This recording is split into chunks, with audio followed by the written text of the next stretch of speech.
Do you love freshly dug potatoes from your own garden, but absolutely hate the work that it takes to do them? If so, watch how I use some very simple methods and a little bit of effort, very little bit of effort, to grow some amazing potatoes on my farm.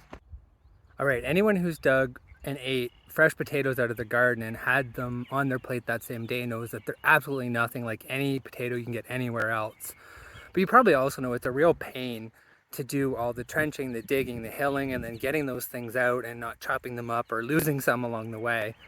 Thanks to Sean at Edible Acres, I discovered kind of a novel approach to planting and growing potatoes that definitely doesn't optimize, I think, the yield that I could get out of them. But when you look at the yield versus effort, this is a fantastic way of doing it. So I'm going to show you a little bit about that today, and hopefully you try some of this on your own. So here's the edge of a garden bed where there's perennials, annuals, and some other stuff going on. And basically what I'm going to do here is take these potatoes that I got on sale today, these seed potatoes, and just plant them along the edge of this bed. And then I have some really, really old straw that came out of a stall that, frankly, there's been no animals in for about 5 years. So I think it's going to be perfect as a cover. So this is, you know, if you look online, kind of the Ruth Stout way of gardening. But I really like it because it's really, really easy to get the potatoes in the ground, cover them, hill them once or twice with more straw and weeds, and then go in and really just harvest them with our hands later on in the season. So I'll show you this along the way. So here we are about 30 seconds later, and as you can see, I've, like I said, just dropped these potatoes onto the weeds and set them out at, I don't know, whatever spacing that is. I don't know if it's what they recommend, but it's good enough for what I'm doing today.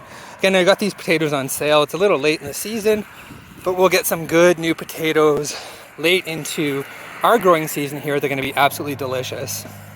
In a Ruth Stout system, ultimately what you're putting on is some hay or straw on top of your plants and just letting them grow through.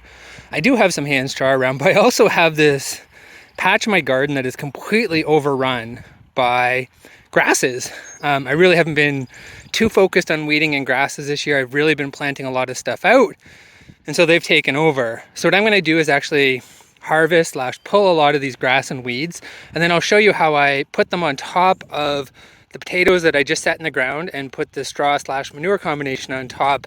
And then I'll take you to some potatoes that I actually have growing like that already and show you that this actually does work. So I've got some work ahead of me, and then I'll be back with you soon. There's a wheelbarrow full of weeds, and I've started to clear up my garden a little bit, but I thought I'd show you something else.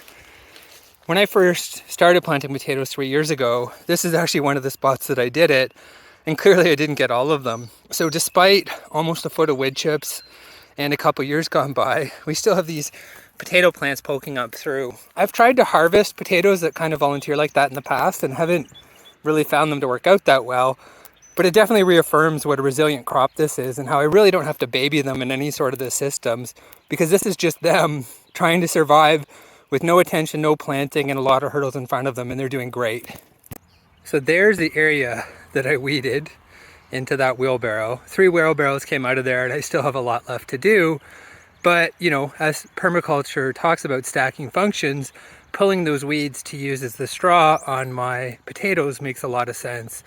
And conveniently, right along the edge is where I took a couple potatoes that had sprouted and weren't good for our kitchen use about 3 weeks ago and did exactly what I'm doing now. So I put some of that straw manure combination on top of the potatoes and then weeds on top. And these are ready to be hilled pretty soon anyway. So it does show you that, again, this might not optimize my yield, but those are some very happy potatoes. It's required very little effort out of me. I'll have to hill them once or twice, which really doesn't take that time. I'll throw more of the weeds that I need to do anyways on top of these, and then we'll eat yummy new potatoes from these and 4 other patches similarly placed around my farm. And we're done. So this is the weeds on top of that are now going to dry out and create a perfect system for growing those potatoes. And I had to weed anyways, so it's not like time was lost. Seriously, I spent more time talking to you and recording this video than I actually did working on my potatoes.